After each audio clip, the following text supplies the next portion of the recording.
Nesta aula, vamos falar sobre iluminação global. Os modelos de iluminação que vimos não consideram interação entre objetos. Por exemplo, na imagem que vemos aqui, não temos sombras geradas por um objeto sendo projetada em outros objetos. Também, a cor laranja da esfera não está afetando a iluminação do lado esquerdo do coelho. Em uma cena real, o coelho estaria recebendo uma iluminação refletida de cor alaranjada. Os modelos que vimos são modelos de iluminação local, visto que não consideram interação de luz entre objetos distintos. Para gerar efeitos de iluminação mais próximos à realidade, precisamos de modelos de iluminação global, que veremos na aula de hoje. Rendering por rasterização dificulta a simulação de iluminação global, visto que objetos são transformados pelo pipeline gráfico de maneira independente. Estudaremos agora outro processo de rendering, chamado de raycasting ou traçado de raios, que facilita a simulação de iluminação global. Entretanto, o seu custo computacional é consideravelmente mais elevado. Aqui vemos um exemplo de uma imagem gerada com traçado de raios, mais especificamente com o algoritmo de Path Tracing que vamos discutir nessa aula. O rendering dessa imagem demorou cerca de 12 minutos. Os dois algoritmos de rendering mais utilizados são chamados de rasterização e raycasting. Em um alto nível, rasterização, que já estudamos detalhadamente, funciona da seguinte maneira. Para cada objeto da cena, encontramos os pixels do plano de imagem que são cobertos pela projeção do objeto. Então, preenchemos estes pixels com a cor do objeto. Vamos ver um exemplo. Dada uma cena virtual, composta por alguns objetos, uma câmera e um plano de projeção, iniciamos a rasterização projetando o primeiro objeto, neste caso a torre, no plano de projeção. Dada essa projeção, podemos então preencher cada pixel do plano da imagem com as respectivas cores da superfície do objeto. Este processo é então repetido para os outros objetos da cena, o carro, a esfera e a árvore. Para garantir a visibilidade correta dos objetos na imagem final, em rasterização normalmente utilizamos a técnica de Z-buffering, que já discutimos em aulas passadas. Vamos agora ver o processo de rendering para o algoritmo de raycasting, que utiliza traçado de raios. Em um alto nível, raycasting funciona da seguinte maneira. Para cada pixel do plano de imagem, vamos encontrar quais objetos possuem projeções que cobrem este pixel, e então preenchemos o pixel com a cor do objeto mais próximo. Note que tivemos uma alteração na ordem dos laços de repetição quando comparado com o algoritmo de rasterização. Dada a mesma cena virtual que tínhamos antes, começamos traçando um raio a partir da câmera e através do primeiro pixel do plano de imagem.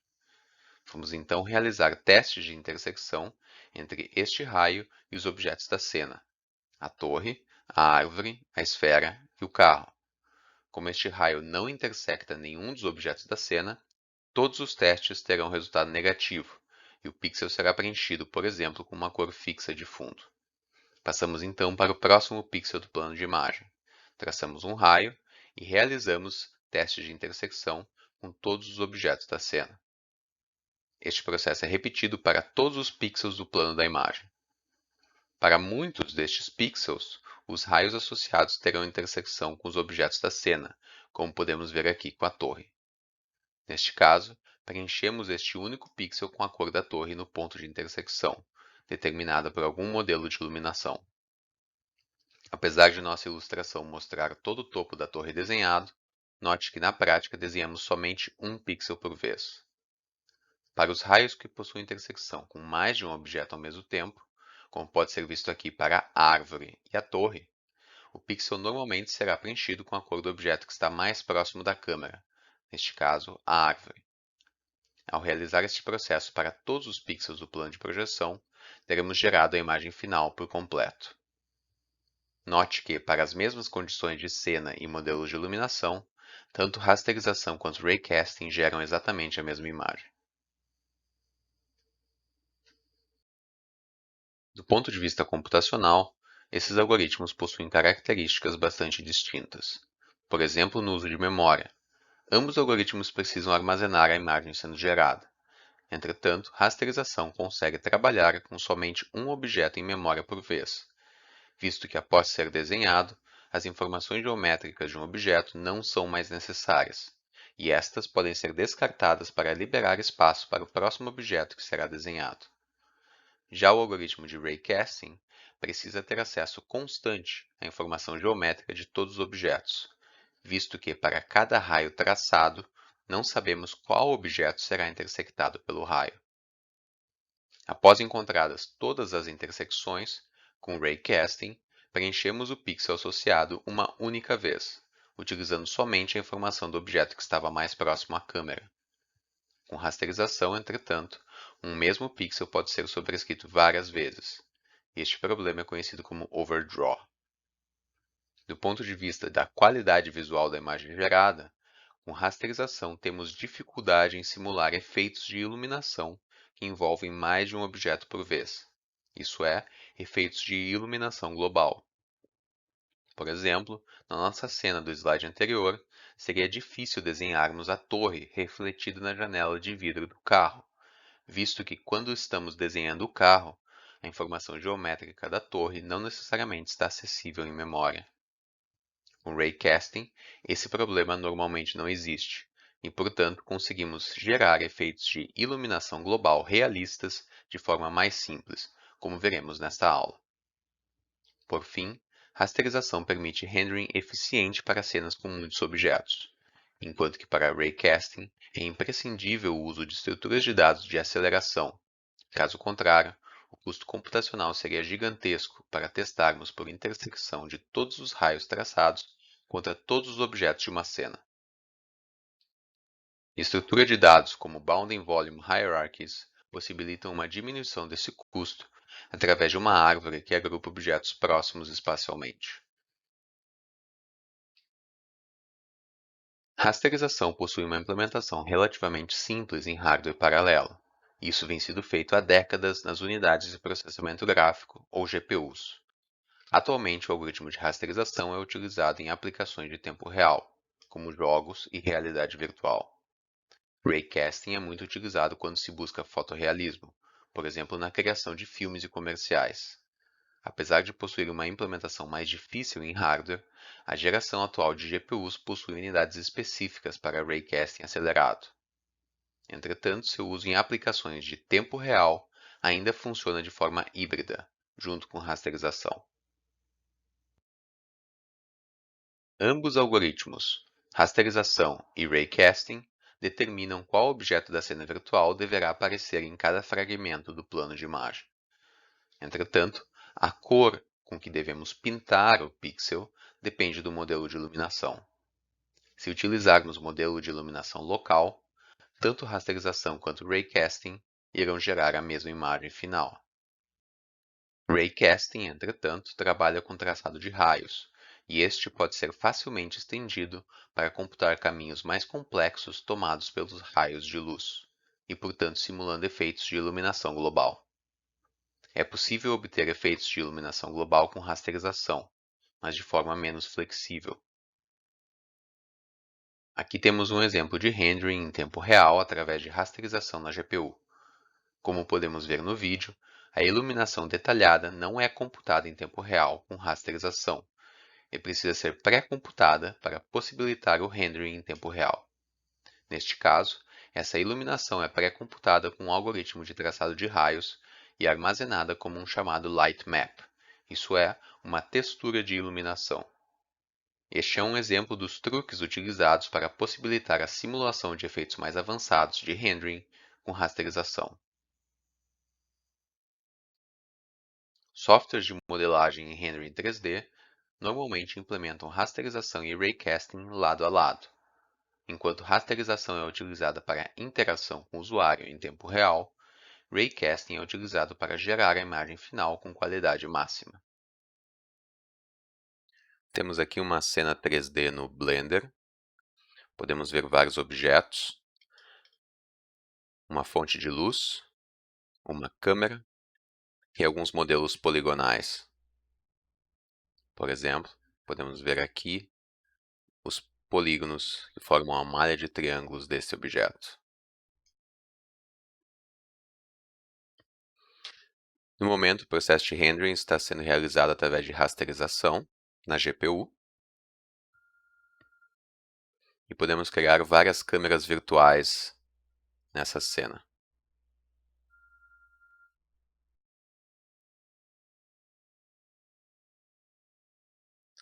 A câmera que vemos em preto, ou agora em laranja, aqui, é a câmera que será utilizada para rendering através de raycasting. Apertando a tecla F12, podemos realizar esse processo de rendering através de traçado de raios.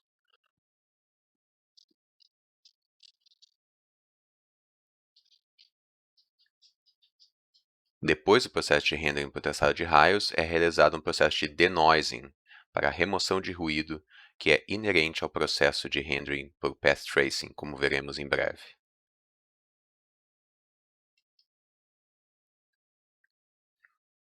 Esta é a imagem já com redução de ruído depois de rendering por path tracing. E essa seria a imagem original resultante do algoritmo de path tracing. Esse processo de redução de ruído utiliza algoritmos de machine learning.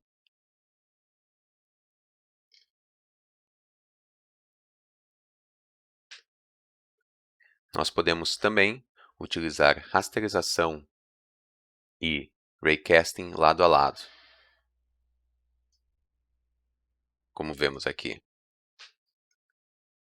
Então, temos à esquerda rendering realizado por rasterização e na direita rendering realizado por raycasting.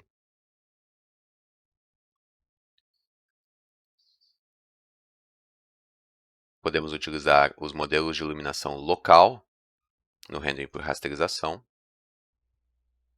mas note a ausência de sombras e também a ausência de iluminação indireta difusa que vemos no rendering por raycasting. Note como, por exemplo, o lado esquerdo do modelo do macaco está com uma iluminação esverdeada, dada pela iluminação que reflete na parede verde. Da mesma maneira, o lado direito desse modelo está avermelhado por causa da iluminação que reflete na parede vermelha à direita.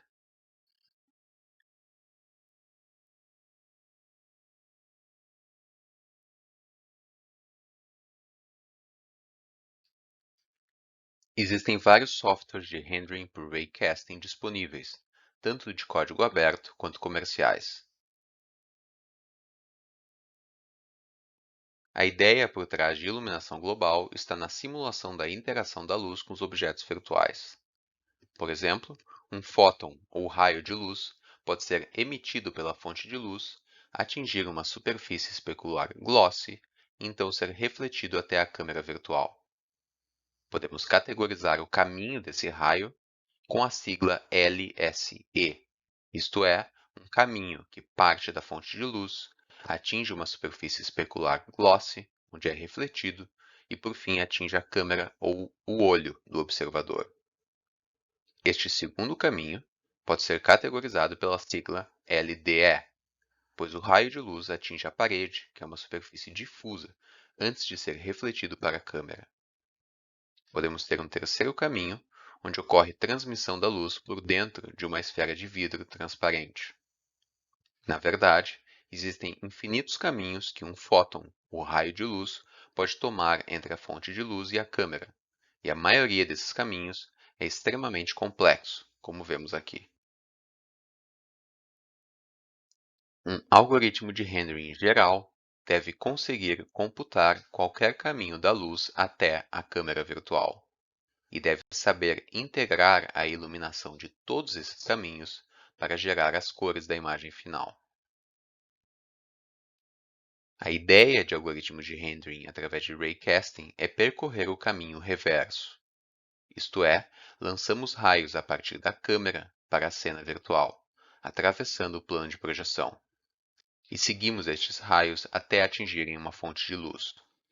Na prática, muitas vezes precisamos forçar esses caminhos a atingirem uma fonte de luz. Isso está relacionado com as dificuldades por trás de rendering através de traçado de raios. Note que existem infinitos caminhos para a fonte de luz e claramente não podemos computar todos. Logo, precisamos aproximar a solução exata do transporte de luz utilizando um número finito de caminhos. Em particular, existem infinitos caminhos que não atingem a fonte de luz, e esses devem ser eficientemente ignorados. Os modelos de iluminação local que vimos aproximam somente os seguintes caminhos de raios de luz. O termo difuso de Lambert representa uma única reflexão difusa e o termo especular de Phong uma única reflexão especular glossy. O algoritmo conhecido como Ray Tracing recursivo, ou somente Ray Tracing, traz a ideia de gerarmos outros raios recursivamente ao atingirmos uma superfície. Com essa ideia, conseguimos gerar sombras, além de reflexão e transmissão especular ideais, isso é, objetos como espelhos e vidros transparentes que são fisicamente perfeitos, como vemos nas imagens abaixo. Note que uma superfície como o vidro é ao mesmo tempo reflexiva e transmissiva. Por isso, ao atingirmos uma superfície como esta, precisamos gerar dois raios, isso é, um raio refletido e um transmitido, como veremos logo mais. O algoritmo original de Ray Tracing não modela a reflexão difusa ou glossy, mas pode facilmente ser combinado com os modelos de iluminação local que vimos em aulas passadas, além de técnicas como Environment Mapping. As esferas que vemos nessa imagem, por exemplo, utilizam a iluminação de Phong para simular uma reflexão glossy, e o chão utiliza um modelo de iluminação difusa de Lambert. Aqui vemos um outro exemplo de imagem gerada através de Ray Tracing. Note a reflexão especular ideal de objetos da cena, através de raios gerados recursivamente. Note também a reflexão do ambiente ao redor da cena, através da técnica de Environment Mapping. Para implementarmos o algoritmo de Ray Tracing, iremos modelar um raio como um segmento de reta ilimitado. Este possui um ponto inicial A e uma direção dada por um vetor D. Podemos entender esse raio como o conjunto de todos os pontos construídos a partir da expressão paramétrica que vemos aqui, onde o parâmetro t varia no intervalo de 0 até infinito. Em particular, o ponto B que vemos aqui é construído com um valor de t igual a 1, e o ponto C possui t aproximadamente igual a 2,5. Utilizaremos esses valores do parâmetro t para definirmos qual é o ponto de intersecção de um raio com objetos da cena que está mais próximo de sua origem. Dada uma cena virtual, composta por alguns objetos, e uma câmera virtual com seu plano de projeção, iremos gerar raios a partir da câmera passando por todos os pixels do plano de projeção. Para um certo pixel localizado no ponto P, o raio associado terá sua direção definida através da subtração de P com a posição da câmera C, que serve como origem para o raio. Podemos nos perguntar se ainda precisamos das matrizes de modelagem, visualização e projeção que utilizamos para rendering por rasterização. Claramente, ainda precisamos posicionar os objetos no sistema de coordenadas global, através de transformações geométricas, e para isso utilizaremos matrizes de modelagem. A matriz de visualização, entretanto, pode ser substituída simplesmente pelo posicionamento e orientação da câmera, que irão definir diretamente os raios gerados para rendering. De maneira similar, a matriz de projeção não é mais necessária e é substituída pela posição do plano de projeção e pelo procedimento de geração de raios. Em particular, a geração de raios a partir da câmera que vemos aqui define uma projeção perspectiva, enquanto que uma projeção ortográfica pode ser obtida através da geração de raios paralelos entre si. O algoritmo de Ray Tracing recursivo é definido da seguinte maneira. Para cada pixel do nosso plano de projeção, iremos construir um raio com origem na câmera e passando pelo pixel. Vamos então verificar se o raio construído possui intersecção com cada objeto da nossa cena virtual. Na ilustração, existem 3 pontos de intersecção entre o raio e as esferas da cena. Utilizando o valor do parâmetro t que vimos antes, determinamos qual é o ponto de intersecção mais próximo da origem do raio. Se o objeto intersectado pelo raio possuir um modelo de iluminação especular ideal, iremos gerar um novo raio refletido e iremos repetir os passos que acabamos de ver para esse novo raio, de maneira recursiva.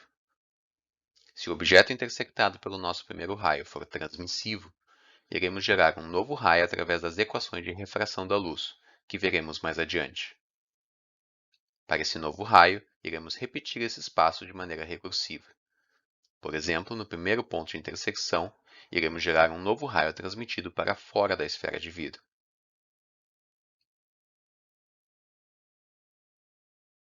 Para cada ponto de intersecção, iremos também gerar um raio na direção da fonte de luz. Se houver intersecção desse raio com algum objeto da cena, isso significa que o ponto de origem está em sombra em relação à fonte de luz. Utilizando todas as informações coletadas pelos raios gerados, avaliamos os modelos de iluminação para determinar a cor do pixel P na tela. Aqui vemos um exemplo de uma imagem gerada com Ray Tracing utilizando somente modelos de iluminação local, isso é, sem utilizar geração recursiva de raios. Essa imagem é igual à imagem que seria gerada com rasterização. Se adicionarmos a geração de raios na direção da fonte de luz, a partir de cada ponto da cena, podemos gerar efeitos de sombras entre objetos. Se adicionarmos a geração recursiva de raios para objetos especulares ideais, podemos gerar efeitos de reflexão entre objetos da cena. Aqui vemos outro exemplo de uma imagem gerada com Ray Tracing recursivo.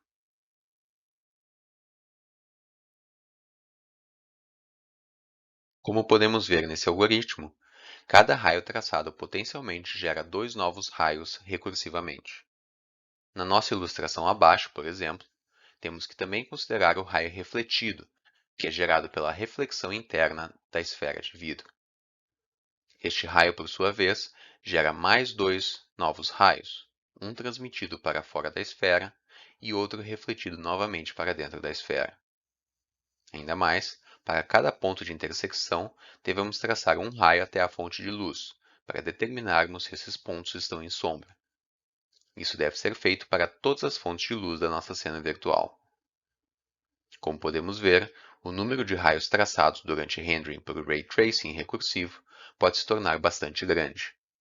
Ainda mais, todos os raios que vemos desenhados aqui serão utilizados para determinar a cor de um único pixel. A complexidade desse algoritmo é proporcional ao número de pixels do plano de imagem, vezes o número de raios traçados por pixel, vezes o número de objetos da cena, visto que precisamos testar cada raio por intersecção em relação aos objetos da cena. O número de raios por pixel normalmente é limitado por um limite máximo de recursão. Também, para testarmos um número menor de objetos para intersecção com um certo raio, devemos utilizar estruturas de dados de organização espacial. Por exemplo, com uma árvore BVH, o custo pode ser reduzido para logarítmico no número de objetos. Mesmo assim, grande parte do tempo de execução está no cálculo de intersecções. O cálculo de intersecção dos raios com os objetos depende das representações geométricas específicas. Por exemplo, para testar se houve uma intersecção de um raio com um objeto definida por uma malha de triângulos, precisamos testar o raio contra todos os triângulos da malha. Outras formas geométricas analíticas possuem solução direta para as intersecções. Por exemplo, conseguimos realizar o rendering de uma esfera matematicamente perfeita através de sua equação quadrática para a intersecção, como veremos agora.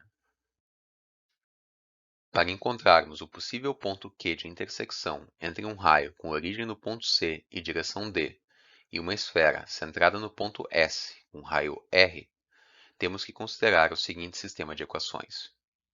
A primeira equação nos diz que o ponto de intersecção Q deve pertencer ao raio, enquanto que a segunda nos diz que o ponto de intersecção Q deve pertencer à superfície da esfera.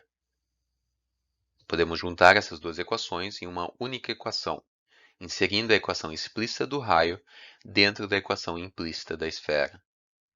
Como ambos os lados dessa equação são necessariamente positivos, podemos elevá-los ao quadrado. Com isso, a norma quadrática do lado esquerdo pode ser escrita como um produto interno. E podemos utilizar a propriedade de distributividade do produto interno para expandir a expressão em vários termos, como vemos aqui. Por fim, podemos novamente escrever os produtos internos como normas quadráticas. Com isso, temos a seguinte equação quadrática que precisamos resolver para encontrar o ponto de intersecção Q. Note que a nossa incógnita é a variável t, e todos os outros termos da equação são valores conhecidos. Ao encontrar o valor de t, podemos substituí-lo na equação explícita do raio, que tínhamos antes em nosso sistema de equações, para encontrar o ponto Q de intersecção. Para resolver essa equação, levamos o termo r² para o lado esquerdo, e temos então uma equação quadrática em t. Note que nem sempre temos uma solução para o ponto de intersecção, visto que, por exemplo, o raio pode não atingir nossa esfera. Isso significa que nem sempre teremos uma solução real para a nossa equação quadrática. Se a solução for imaginária, o raio não atingiu a esfera. Caso exista ponto de intersecção, normalmente teremos duas soluções, isso é, duas raízes distintas para a nossa equação, visto que um raio atinge a esfera em dois pontos, como ilustrado aqui. Neste caso, devemos selecionar a raiz de menor valor, que está associada ao ponto de intersecção mais próximo da origem do raio. Se as duas raízes forem iguais, o raio é tangente à esfera. Por fim, devemos verificar se a solução t encontrada está dentro do intervalo de 0 a infinito, pois esta é uma restrição que faz parte do nosso sistema de equações. Se ambas as raízes encontradas estiverem fora desse intervalo, então não existe intersecção.